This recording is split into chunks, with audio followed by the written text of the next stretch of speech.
Nueva Zelanda ha sido un ejemplo en el mundo sobre cómo enfrentar con éxito al nuevo coronavirus. Hace menos de un mes, el 7 de junio, la primera ministra Jacinda Ardern declaró extinguida la pandemia y dispuso el regreso a la vida normal después de 3 meses de emergencia sanitaria. Hoy la situación sigue así. Por ejemplo, los partidos de rugby se juegan en estadios repletos, sin límites en el aforo, los tapabocas dejaron de usarse, la gente desborda los restaurantes, no hay obligación de cuidar las distancias, y en la educación las clases presenciales se desarrollan como ocurría antes de la irrupción de este virus.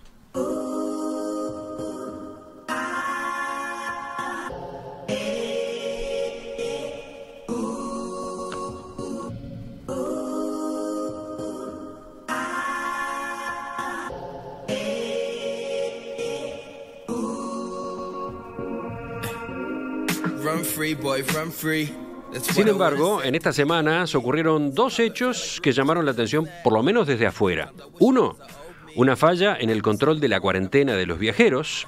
A mediados de junio, 2 mujeres que habían llegado a Nueva Zelanda desde Gran Bretaña fueron diagnosticadas positivo luego de que asistieran a un entierro. Se instaló la preocupación sobre cuántas personas podrían haber contagiado. La primera ministra reaccionó muy molesta. Dispuso que el ejército pasara a ocuparse del control de las fronteras. 2. Este martes renunció el ministro de Salud, David Clark, que era muy cuestionado por buena parte de la población. Poco después, Jacinda Ardern aceptó la dimisión y comunicó que el actual titular de Educación, Chris Hipkin, será el ministro interino de Salud hasta las elecciones nacionales previstas para septiembre. Good morning. Yesterday I received Dr. David Clark's resignation as Health Minister, which I accepted.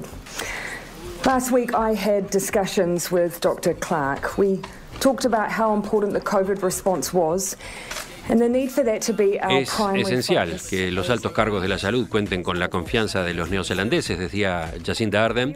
Como me dijo David, las necesidades del equipo pasan por delante de las del individuo. Quiero agradecerle los servicios prestados. Ha hecho mucho en estos 3 años. No podemos permitirnos ninguna distracción en el cumplimiento de nuestros objetivos, continuaba señalando. I want to thank him for his service. He delivered a lot in his 3 years as health minister. ¿Cómo se entiende que se vaya el ministro de Salud si el gobierno ha sido tan exitoso en esta materia? ¿De qué manera se están manejando los brotes de COVID-19 cuando aparecen? Y sobre todo, ¿dónde han estado las claves del encare neozelandés en esta crisis, en lo sanitario, pero también en lo económico?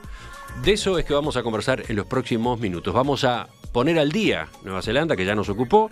Esta vez conversamos con Nicolás Ardodi, uruguayo, que vive allá desde hace 17 años y es director y propietario de Open Parallel, una consultora en tecnologías de la información. Nicolás, buen día, buenas noches para ti, un gusto saludarte. Buenos días, buenas noches, verdaderamente un placer de estar contigo y con toda la audiencia y con Uruguay. Te veo muy rodeado de paisajes. ¿Qué es eso? ¿Cuál es ese paisaje tan bonito de montañas neozelandesas? ¿Qué es? ¿Es un fondo que le pusiste a tu conferencia por Zoom? Es el fondo de casa, digo, es la vista que tengo ahí. No, eso es Queenstown, que es unas pocas horas de donde vivo. Digo, tú sabes que Nueva Zelanda son 2 islas. Yo vivo en la isla del sur y en el sur, o sea, el pueblo donde vivo, que se llama Oamaru, es latitud 45. Entonces, digamos, y Queenstown está un poco más abajo. Me pareció más entretenido mostrar eso que el pizarrón blanco de mi oficina a medianoche. Contanos en 2 palabras qué es Open Parallel, esa empresa que yo mencionaba, esa que tú fundaste y a la que te estás dedicando desde hace años. Sí, de Open Parallel hace 10 años que empezamos. Digamos que hacemos ecosistemas de alta tecnología para desarrollos internacionales. En realidad no dije nada. Lo que desarrollamos son sistemas de informática, pero con la estrategia a nivel país o a nivel corporaciones internacionales. O sea que podemos tener de repente 1 o 2 proyectos por año nada más. Y después es consultoría, apertura de mercados, desarrollo de negocios, pero siempre en las próximas generaciones de tecnología. O sea, no vendemos cosas, sino que desarrollamos a nivel de sistemas operativos o seguridad, por ejemplo, con corporaciones tipo Intel, Google, etcétera. Vivís en Nueva Zelanda, pero viajás mucho también. Habitualmente viajás. No es el caso en estas últimas semanas o meses, pero te toca moverte por el mundo. Sí. Digo, por ejemplo, este año, antes de que pasara la pandemia, yo ya tendría que haber estado en Europa en marzo, abril, y ahora ya estaría juntando las valijas para estar en Estados Unidos un par de meses y después otra vuelta a Inglaterra a fin de año, y eso era lo que estaba planificado en marzo, febrero. A eso todavía uno le agrega alguna cosa más, o sea, pero bueno, el mundo cambió y entonces yo me dedico a disfrutar el paisaje. Nicolás, yo decía en la introducción, la vida en Nueva Zelanda hoy es normal. Se declaró derrotada la pandemia el 7 de junio y desde entonces no hay restricciones. No es que ustedes ingresaron en una nueva normalidad. Es interesante el caso porque no están usando tapabocas, no hay límites, por ejemplo, en los teatros, en los estadios. ¿Cómo es eso? Bueno, algunas precisiones que también escuché lo que vos dijiste al principio. Yo nunca usé tapabocas, en ningún momento. Digo, no lo digo como algo desafiante a la Trump, sino que nunca se planteó específicamente, incluso en los momentos más estrictos, porque acá hubo un sistema de niveles, es decir, cuando la pandemia estuvo en el momento más álgido, nosotros estábamos en el llamado nivel 4, en donde era confinamiento total, usando las palabras en español, le llamábamos lockdown aquí. Aún así, las autoridades decían, miren, mundialmente hay mensajes contradictorios acerca de las ventajas y desventajas del uso del tapabocas. En ningún momento se nos exigió, por supuesto que el personal de salud o en determinadas partes, se usa como precisamente precaución de salud, pero la población en general nunca lo usó.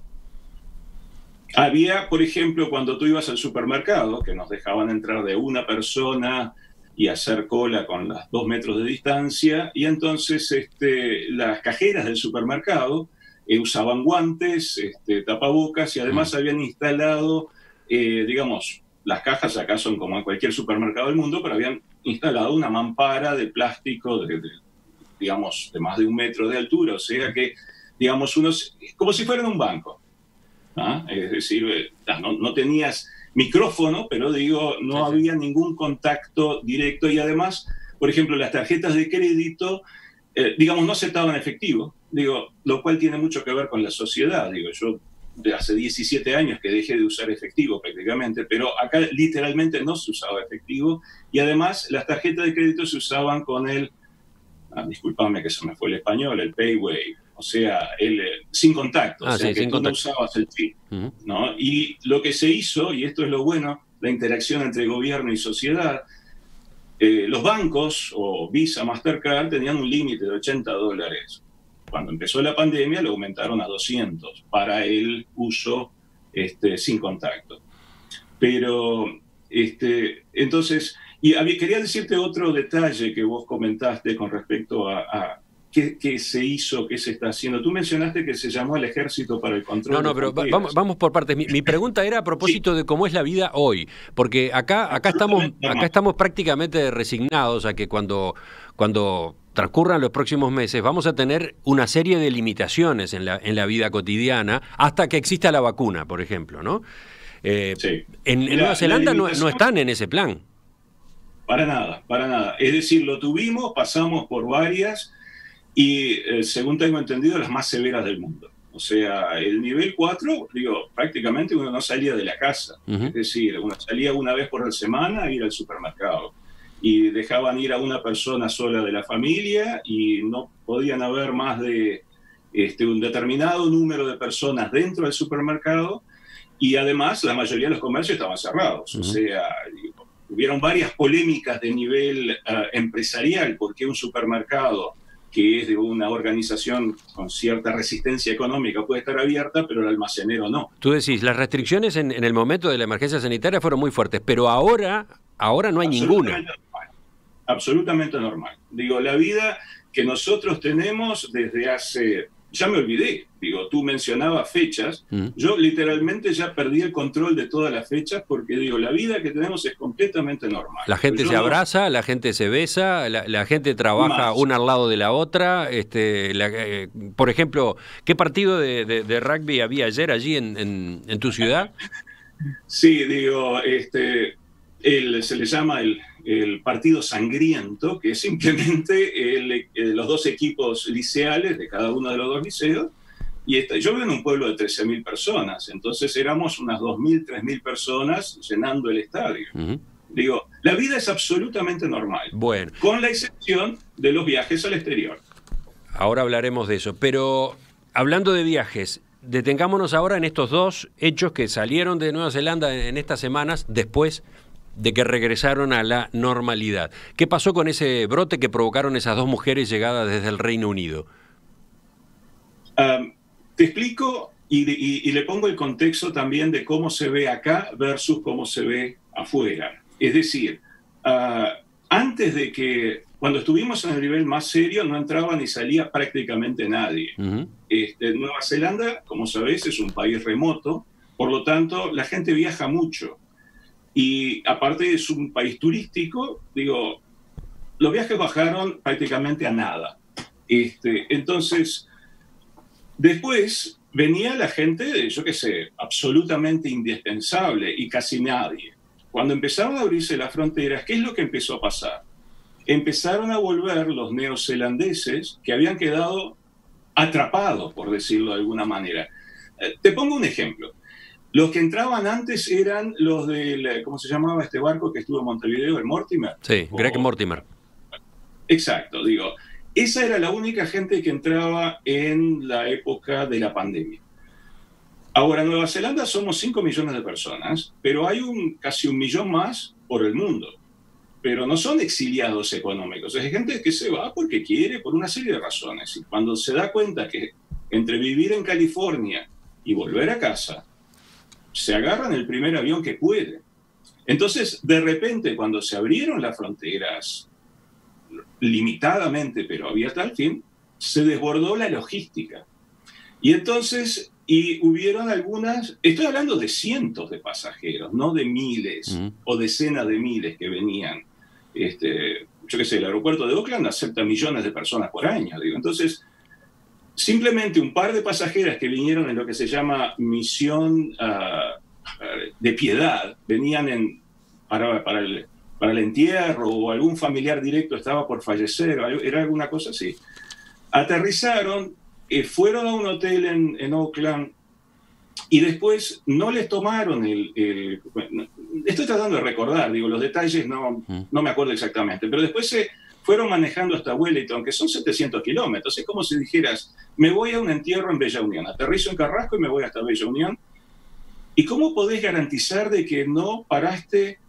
Llegó al nivel de telenovela, la gente se cuestionaba, ¿es posible que haya sido de Montevideo a Bella Unión sin ir a un baño público?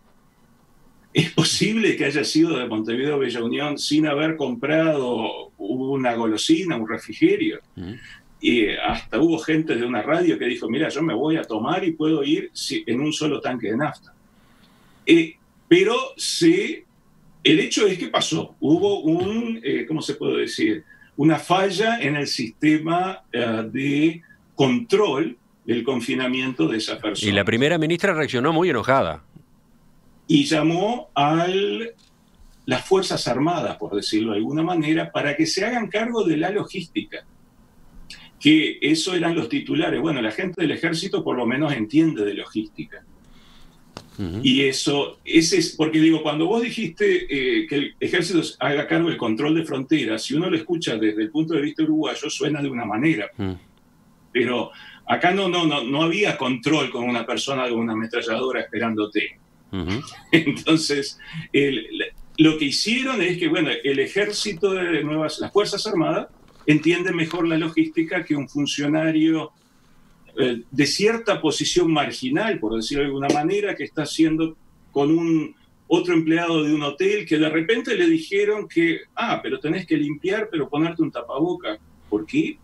Entonces, terminó siendo un problema de un sistema nuevo que cualquiera que haya trabajado en sistemas de envergadura, ya sea organizar un mundial o una serie o un espectáculo grande, sabe que hay detalles al principio de una organización. Eso es lo que pasó, pero como nunca pasó nada más, entonces, por supuesto, se enojó Jacinda. Y cuidado que Jacinda se enoje. Ya hablaremos de ella dentro de unos minutos. Pero pasemos al otro hecho que yo incorporaba en la introducción. ¿Cómo se entiende que esta semana haya renunciado el ministro de Salud? Sí. Primera precisión. David Clark, que es un amigo, vive acá abajo, es doctor David Clark, pero primero no es un doctor en medicina. Él tiene un doctorado en teología o algo así, un PhD. Que eso lleva a alguna confusión. Segundo, los ministros en Nueva Zelanda son miembros del Parlamento electos que se asignan a ciertos portfolios, o sea que no necesariamente sos experto en el área, como en Uruguay, que uno designa a una persona idónea de la política o no. Sí, a ver, esa es una puntualización importante. El régimen de gobierno de Nueva Zelanda es parlamentario, una cámara sola además, es un sistema unicameral, y por lo tanto una de las condiciones para ser ministro es ser Member of Parliament, ¿no? Tiene que ser efectivamente diputado, ¿no? Sí. Los cargos de ministro son cargos políticos, efectivamente políticos, designados por quien asume el cargo de primer ministro a su vez, ¿no? Que cada tanto rearma el gabinete, o sea, el Partido Laborista que lidera una coalición, que eso también hay que aclarar, ¿no? Digo, no es necesariamente el partido mayoritario, pero la coalición de 3 partidos que gobierna está liderado por el Partido Labour, que tiene, yo qué sé, 40 diputados, y de esos 40 diputados, 10 o 15 o 20 son ministros. Y un buen día dejan de serlo porque se mandan una macana, que fue lo que venía haciendo David, porque la renuncia de David Clark es una crónica de una muerte anunciada. Entonces te lo cuento en etapas. Los ministerios son organizaciones que tienen un director ejecutivo, un CEO, y esa persona tiene un salario importante, un salario internacional, gana más que el primer ministro. Hagamos esa precisión. Como el ministro es esencialmente político, quien conduce efectivamente desde el punto de vista técnico cada ministerio es un director general, es un CEO, que incluso hasta puede llegar a ser extranjero, ¿no? Esa es una particularidad de Nueva Zelanda. Sí. Digo, tú sabes que Nueva Zelanda tuvo esas reformas dramáticas neoliberales en los 80, y una de las cosas que se hizo fue, digo, bueno, los ministerios son literalmente empresas, y digo, con todas sus variaciones, pero digo, no es como en la UTE que vos entrás y 40 años seguís ahí. Digo, la gente se despide, la gente se contrata, en fin. Pero para evitar déjame enfocarme. Entonces, hay un director, el que efectivamente conducía, por ejemplo, las políticas relativas a la pandemia era el director general, Ashley Bloomfield. El santo de Nueva Zelanda. ¿Por qué? Bueno, es absolutamente increíble porque se convirtió en un ídolo. Es el tipo más, a ver, es injusto llamarlo gris, pero es el tipo más monótono, más calmo, más, digamos, no le sacás una emoción, pero todos los días a la 1 de la tarde él daba el parte diario, había una cadena, y venía la primer ministra y él nos decía a todos, así es como están las cosas, así vino el día, así va a ser el día de mañana. Día tras día, siempre lo mismo. A la larga vos terminabas confiando. A la larga terminabas confiando casi ciegamente. Entonces, un funcionario de carrera, es un hombre de, yo qué sé, 50 y algo, que se dedicó al servicio público, se convirtió en quien nos daba la seguridad. Y él es el que daba las recomendaciones al gabinete, ¿no? O sea, la primera ministra y los ministros toman decisiones políticas. Bueno, el director general de salud, y todo esto pasaba en Wellington, perdóname, mientras David Clark, que es un diputado por Dunedin, que está en la otra isla, está más al sur que yo, él estaba en Dunedin. Y mientras todos estábamos diciendo teníamos que estar encerrados, este pelotudo, porque no se le puede decir de otra manera, agarra y dice, estoy muy estresado, me voy a andar en bicicleta a 3 kilómetros de casa. Ahí estamos hablando del ministro, de David Clark. Se mandó esa, ¿no? Pero no solo eso, Emiliano, sino que acá es muy común que, digo, tenés una camioneta con una foto tuya para hacer propaganda, una van. Entonces este va y estaciona la van a la entrada de digamos, de un track para andar en bicicleta en las montañas, en donde no había nadie, porque estábamos todos en casa, y uno que iba a un hospital o a un supermercado, digo, pero ¿qué está pasando? Entonces le sacó una foto a la camioneta en medio de la nada, un día laboral. Y bueno, te podrás imaginar que Facebook hizo el resto. Entonces y el tipo no iba a negar. Entonces ahí ya quedó con la tarjeta amarilla. 1 o 2 semanas más tarde, y ahí es donde, y estoy hablando de hace meses atrás, y ahí la primera ministra dijo, no lo voy a echar porque lo preciso, porque estamos en medio del nivel 4, digo, es solo una complicación. Digo, me genera menos problemas tenerlo cerca que buscar otro ministro, por un lado. Pero 2 semanas después se le ocurre, no sé, mudarse, o alguna cosa también totalmente mundana, pero que los 5 millones que estábamos acá no lo hacíamos. ¿Por qué? Porque respetábamos las instrucciones estrictas que nos habían dado. Y entonces después viene ya, y todo eso mientras la realidad pasaba por Wellington, por la capital, y el tipo seguía haciendo tontería. Es un tipo trabajador, es un tipo bien, está todo bien, sino que simplemente hizo 2 bobadas. Esto es como analogía uruguaya, es como la mordida de Suárez. Digo, no deja de ser un buen jugador de fútbol, digo, cada tanto hace alguna tontería que políticamente empiezan a generar costos.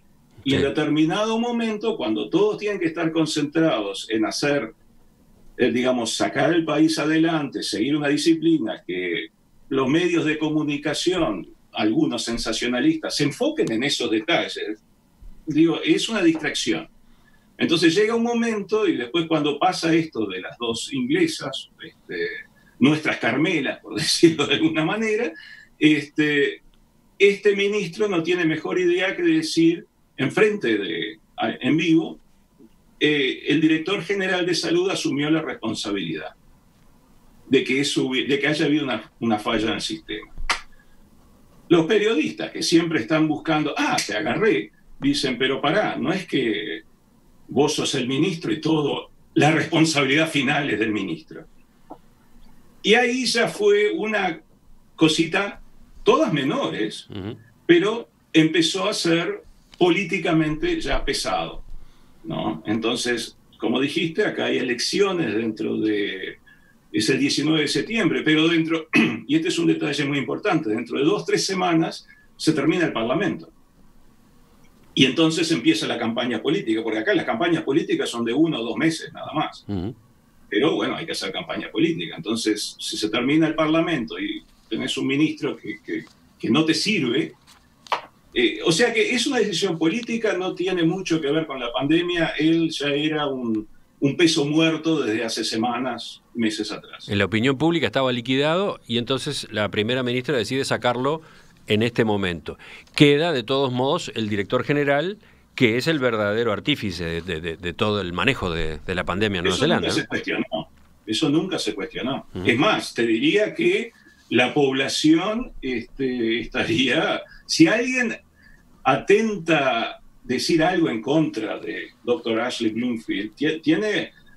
Yo qué sé, le mandan flores, le mandan bombones, imprimen remeras con la efigie de él, y el tipo autoriza y dice, pero por favor, todas las ganancias que vaya a una caridad o algo así. Digo, es un fenómeno extremadamente interesante y muy divertido.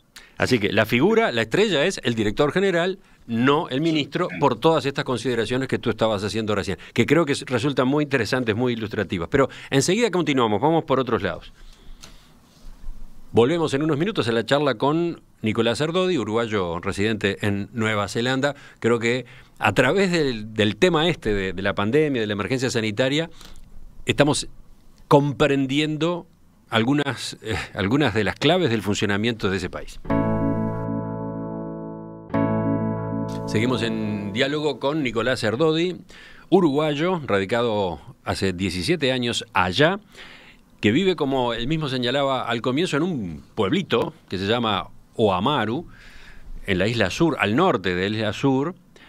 Por ejemplo, una referencia, estás a 3 horas de Christchurch, ¿no? Sí, pero al sur. Y estás a 10 minutos de Corriedale. ¿Qué es Corriedale? ¿Nos suena a los uruguayos?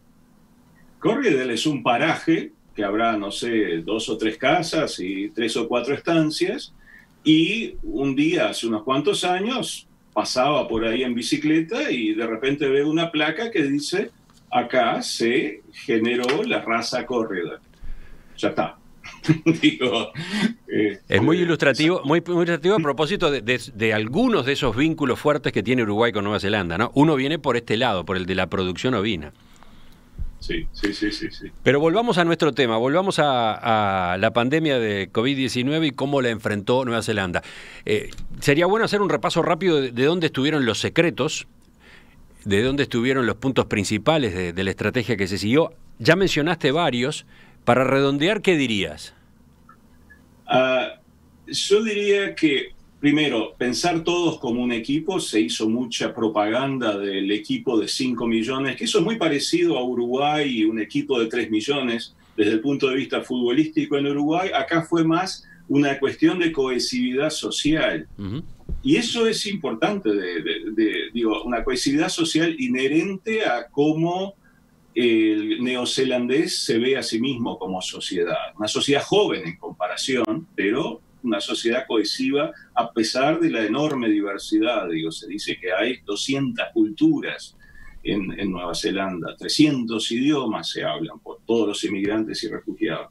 Pero después, el liderazgo y una comunicación clara. Digo, yo te lo cuento desde mi punto de vista de emprendedor o empresario a nivel mundial. Uno sabe que de última vos tenés que saber qué es lo que haces, qué es lo que querés lograr y después lograr que la gente te siga. Uh-huh. Es tan simple como eso. Y entonces nosotros tenemos una primera ministra joven con un estilo de comunicación singular, muy claro y una personalidad avasallante. Pero ojo, yo pensaba más temprano, digo, hay muchos presidentes que tienen personalidad, digo, Jorge Valle tenía una personalidad, digo, yo me acuerdo de tus entrevistas con él, digo, el presidente Mujica tenía una personalidad. La pregunta es, ¿qué haces con esa personalidad y para el objetivo que vas a lograr? Y nosotros teníamos a Jacinda todos los días a la 1 de la tarde diciéndonos, bueno, esto es lo que está pasando. Y Jacinda tenía a su lado el ministro de Economía, diciendo, ok, digo, el país viene en bajada, pero tenemos esta plata para dar de esta manera. Ahora hablaremos de eso, ahora hablaremos de la parte económica, en un país muy ordenado en sus finanzas, ¿no?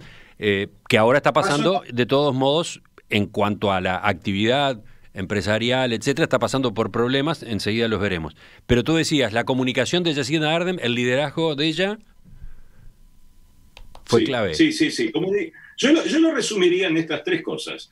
El liderazgo, que eso viene por el lado de la primera ministra. La comunicación, que eso viene la estructura, no solo la primera ministra, sino también el director general de salud. Y, digamos, Nueva Zelanda vive en Internet. Entonces, uno va y se fija, bueno, hay un sitio web se llama COVID-19, en donde todo lo que pasa está ahí, y de ahí vas a los otros sistemas públicos. O sea, si yo soy, como empresario quiero saber, puedo mandar a mis... si yo tengo un restaurante, digo, ¿puedo atender a la gente en el nivel 3? Bueno, voy y me fijo en ese sitio. Hay un sitio único en donde está todo. Eso se fue creando, ¿no? Es como el clásico dicho de que vas construyendo el avión, pero ya estás volando. Digo, no había un manual para seguir. Entonces, liderazgo, comunicación y esa coherencia social en la que todos sentimos que, bueno, esto es, algunos lo llaman sacrificio, otros lo llaman propósito, pero es una cohesión de una sociedad en donde decir, bueno, estamos acá, tenemos que salir juntos. Sí, tú decías, el régimen de confinamiento fue de los más estrictos del mundo mientras duró. ¿Cómo se lo cumplía? ¿Cómo se hacía para que se cumpliera? Disciplina social lo llamaría, acabo de inventar el término. Digo, el ser humano por naturaleza tiene iniciativas. Si vos estás convencido de... Pensemos en términos de religión. Hay gente que tiene una religión y cumple esas cosas a veces sin cuestionarse. Pensemos en fanatismo deportivo, digo, uno es de un equipo, otro es de otro equipo, y eso se hereda. Bueno, pero en algún momento eso empieza. Bien, nosotros tuvimos la claridad desde el principio que teníamos que seguir estas reglas. Y se nos dio esa instrucción, y escúchame cómo lo digo, se nos dio. Es decir, pero el Parlamento aprobó, y yo te decía en el corte, prácticamente unas medidas prontas de seguridad. Pero digo, lo aprobaron todos, y esto se daba día a día. Digo, mira, esto se viene, estamos en una isla, y si se nos viene de una manera, nos vamos al demonio, que ahora uno compara con lo que pasaba. En aquella época era Italia y España que estaban yendo peor, pero bueno, mi hijo mayor está en Londres, digo, tengo enorme cantidad de amigos en Nueva York y California, digo, y nosotros veíamos que eso podía pasar y nadie nos amenazó, sino dijo, no, esta es la manera de hacer las cosas. Y lo más importante, se confiaba en la ciencia, se confiaba en el tipo que tenía un doctorado de la Universidad A o había trabajado en el Ministerio B, no el que se educó en YouTube y tenía un doctorado en Facebook. ¿Entendés? Entonces, esos son... Y no es porque seamos más o menos educados, sino que simplemente se asumió lo que yo repito, una cohesividad social implícita, que ya viene de antes, no se descubrió ahora. Digo, la tradición sajona pesa. ¿Cómo? La tradición sajona, ¿no? Pero también la maori. A ver, contanos. La maori, estás introduciendo el factor de los indígenas, de las poblaciones originales. Yo prefiero llamarlo poblaciones originales, siguiendo tus palabras. Digo, yo creo que la palabra central es respeto. Digo, nosotros tenemos los líderes, nos comunican eso y hay un respeto para seguir, porque es un respeto que se han ganado. Aún sí estamos en desacuerdo en otras cuestiones políticas, porque, por ejemplo, Jacinda, que desde afuera se la ve como una diosa incuestionable, dentro de Nueva Zelanda hay gente que no la quiere directamente y hay gente que espera votarla. Por eso te decía la analogía con la presidencia de Mujica. Digo, yo cuando viajaba por el mundo, no sé, en 2014... la gente me hablaba de Mujica y Suárez. Ya está. Pero uno le comentaba a mis amigos que vivían dentro de Uruguay y tenían otra opinión.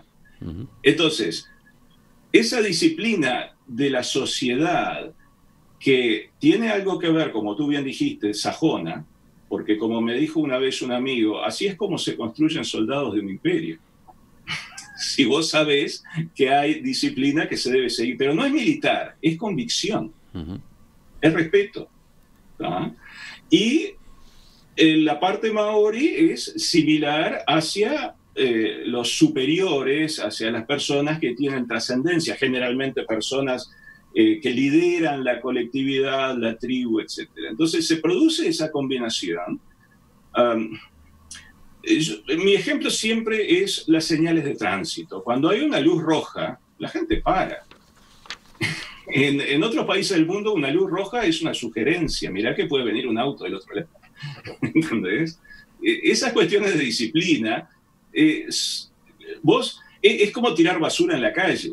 Digo, vos no tirás basura en la calle. ¿Por qué? Y bueno, porque es la calle que transitas vos, transitan tus hijos, transitan los hijos de tus amigos. Es juntar la caca del perro. Digo, todas esas cosas se suman y hacen una sociedad que funciona.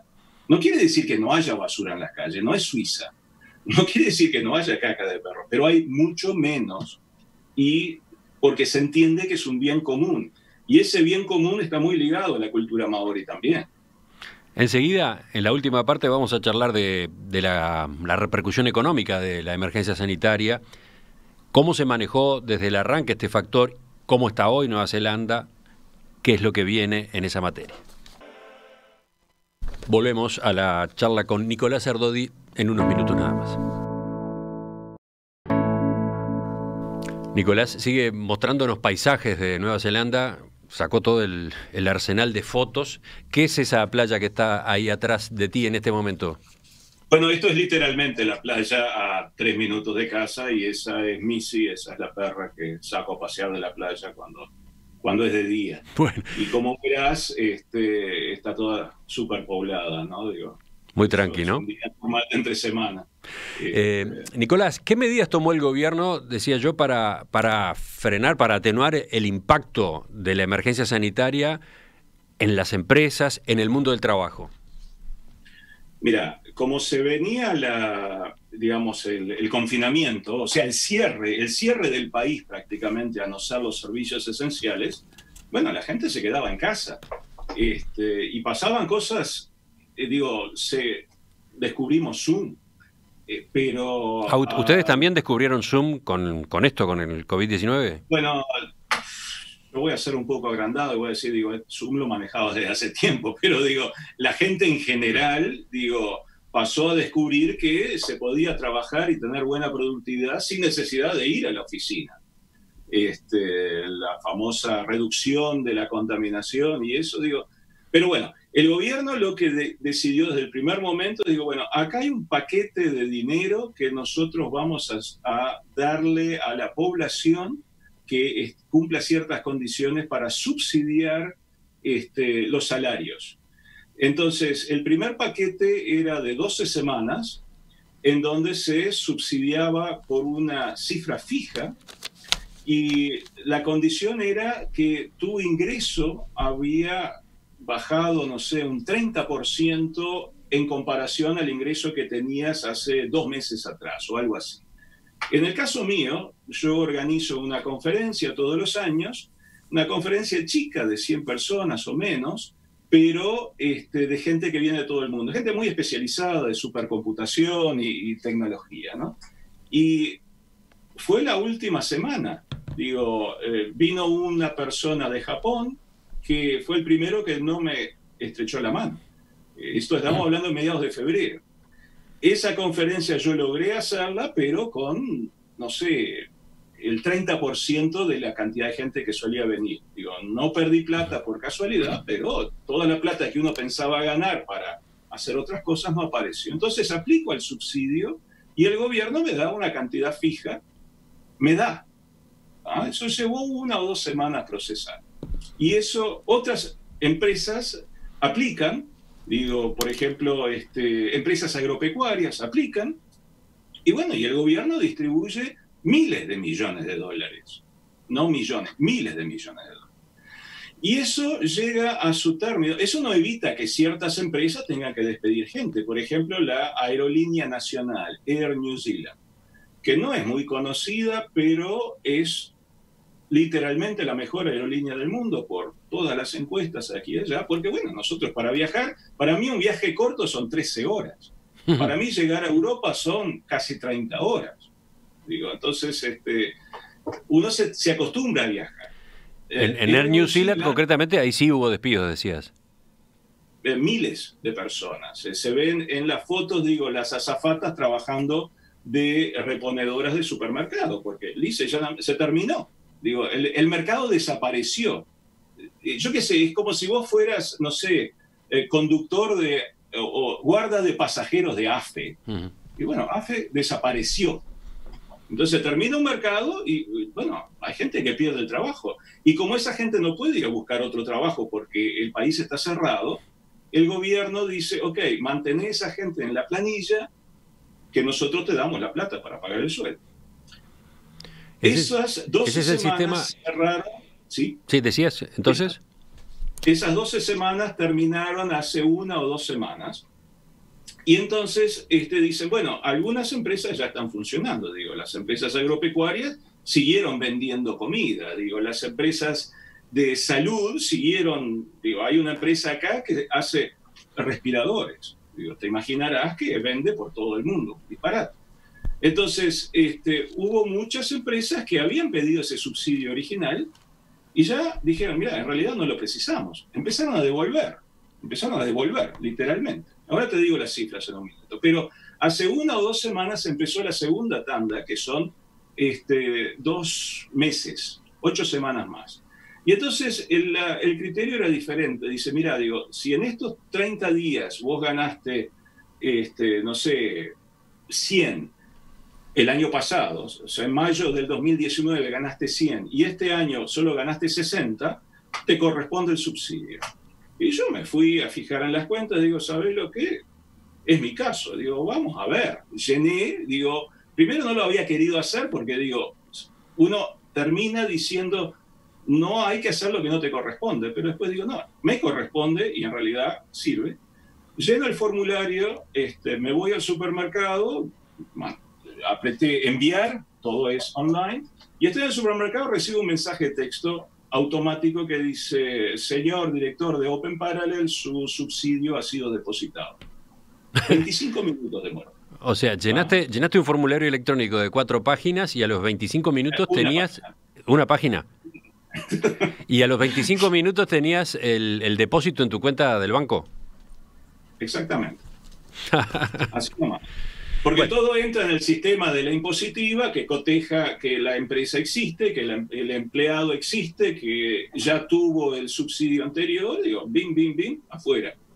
Pero entonces yo te quiero dar acá los numeritos de en que el gobierno en dólares norteamericanos, el gobierno ha distribuido, porque no se le puede decir de otra manera, 8.000 millones de dólares que en los últimos 3 meses y medio, ¿no? Y ellos dicen que eso mantuvo 1.7 millones de puestos de trabajo. Ahora, ya han empezado a haber devoluciones. 1.100 empresas han devuelto un total de 140 millones de dólares. Es decir, cuando aparece esto, digo, imagínate que yo tengo una estancia y tengo, no sé, 100 empleados. Entonces me corresponden, yo qué sé, digo, 20 millones de dólares, por decir algo. Y resulta que pensé que me iba a ir mal, pero no me fue mal. Bueno, esa plata la tenía ahí guardada, ahora esa plata la precisa otro. Y ya está, digo, se hace. No quiere decir que todos sean unos santos, pero... digamos... El sistema se basa en la confianza. Exactamente así lo define el ministro de Finanzas. Este es un modelo de alta confianza. Va a ser auditado después. Pero yo no desconfío a priori. Digo, mirá, yo manejo los dineros del pueblo, de la población, y en este momento la población precisa apoyo.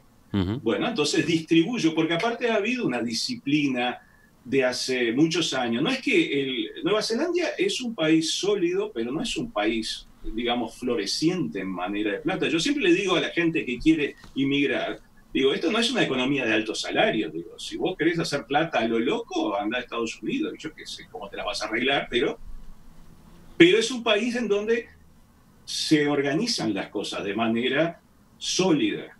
Y entonces, los presupuestos, el presupuesto anterior del año 2019, la rendición de cuentas, que llamaríamos en Uruguay, tenía incluso un título, se llamaba Presupuesto del Bienestar, en donde, y eso salió como algo novedoso en el mundo, de que no iban a usar el Producto Bruto Interno como medida de éxito, sino el presupuesto del bienestar social de la población, que quedó un poco, el parámetro de medida quedó un poco de lado por la pandemia, ¿verdad? Entonces, pero salieron a repartir plata que había y que no había, pero hay una cantidad de crédito y ahí ahora viene el problema de que, bueno, alguien va a tener que pagar, de alguna manera. Entonces, y ahí es donde entra Nicolás el uruguayo a decirle a los kiwis de siempre, digo, mirá que esto no es mi primer crisis. Mirá que acá, digo, ustedes se quejan de que eso es una crisis, que nos vamos a ir todos al tacho, pero digo, ¿cómo querés que te cuente el cierre del Banco Comercial? Digo, acá la gente no entiende. Acá se pegan el grito en el cielo diciendo, vamos a tener un desempleo del 9%, nos vamos a morir. Digo, no. Digo, hay maneras de manejar esto. Sí, recordemos, por ejemplo, que Nueva Zelanda es un país muy dependiente del turismo, y el turismo claramente está golpeado, el turismo está hoy afectado, sobre todo el turismo receptivo, ¿no? La llegada de visitantes está bloqueada, y eso, ahí tenemos un buen ejemplo de un sector de actividad al que le va a faltar bastante para volver a sus niveles anteriores, ¿no? Sí y no, porque ¿qué ha pasado? Hay dos tipos de turismo. Está el turismo masivo, que digamos es la clase media baja de los chinos que salen por primera vez y los ponen en un charter, y en realidad eso deja muy poco margen. Digo, eso mueve, pero deja muy poco margen. Entonces, y después está el turismo de alta gama, que lo que han hecho ahí es, ok, digo, tenemos estas instalaciones de súper lujo para los súper ricos que vienen de California o de Alemania, y bueno, ¿qué nos cuesta durante unos meses bajar los precios un 70% para que los vecinos vengan a ver? que un cuarto de hotel que costaba $500 no nos va a hacer daño cobrar $100 durante unos meses. O sea que el turismo interno está cubriendo buena parte del turismo internacional. Lo cual me lleva al tema de la producción, digamos, tecnológica. Yo no sé si sabes que Nueva Zelanda tiene un pequeño clúster de producción de efectos especiales. Digo, hay una empresa que se llama Weta Digital que hizo los efectos especiales del Señor de los Anillos y muchas cosas más, digo, el planeta de los simios y particularmente Avatar. Digo, hay un muchacho, James Cameron, que lo conocí el otro día o el año pasado, el tipo se trajo 200 personas para hacer la edición, yo qué sé, número 6 de Avatar. Y esas personas hicieron la cuarentena estricta de 2 semanas, pagaron por el hotel, por todo. Cuando digo estricta es un poco lo que decía, yo escuché un poco a este hombre, el asesor de Buquebús, digo, eso era literalmente, digo, 2 semanas en el hotel, te dejaban la comida en la puerta y ya está. Esa gente viene acá porque es más seguro hacer esa producción que hacerla en Hollywood. O sea que la industria audiovisual está reactivándose. Muy fuertemente. Después hay otra industria que es rara de entender en concepto uruguayo, que es la de la educación internacional. Digo, Nueva Zelanda tiene buenas universidades, no excelentes, pero buenas. Es decir, hay un ranking de universidades del mundo y las 10 mejores son las clásicas, digo, Cambridge, Harvard, Stanford. Las 8 universidades de Nueva Zelanda, que son públicas, pero hay que pagar, públicas en el sentido de que esas 8 universidades están todas entre el puesto 80 y el puesto 400. Es un país único en el mundo que tiene esa homogeneidad. Y comparativamente son más baratas para una familia de Hong Kong mandar a alguien a Nueva Zelanda que mandarlo a estudiar a Stanford o a Australia o al Reino Unido. Entonces, los estudiantes internacionales pagan 5 a 7 veces la cuota de un estudiante local. Entonces, lo que se está planeando abrir es, digo, bueno, ¿qué hacemos con estos estudiantes? Porque cuando empezó la pandemia, a mediados de febrero, marzo, algunos ya estaban acá, otros no habían llegado, otros iban a llegar. Pero esta gente se la puede poner en cuarentena por 2 semanas, cosa que vos no vas a hacer con un turista que viene por un mes, no va a pasarse las 2 primeras semanas en un hotel. Eso va a demorar como mínimo hasta el año que viene, ¿tá? Pero digamos, los estudiantes universitarios, que también son miles de millones de dólares que entran por esa plata, podrían estar en funcionamiento en los próximos meses. Nicolás, sí, obviamente... No, el turismo en general, digo, es una industria que tiene que o aguantar o reinventarse. Vamos a seguir conversando, vamos a tener otras oportunidades para continuar con el abordaje a distancia de cómo están manejando los ecos de esta crisis allí en Nueva Zelanda. Creo que quedan cantidad de puntas, miro incluso los mensajes de los oyentes y aparecen preguntas. Vamos a combinar para volver a charlar contigo, ¿te parece? Creo que hasta este momento el panorama ha sido muy interesante, falta continuar. Con mucho gusto. Hasta pronto entonces.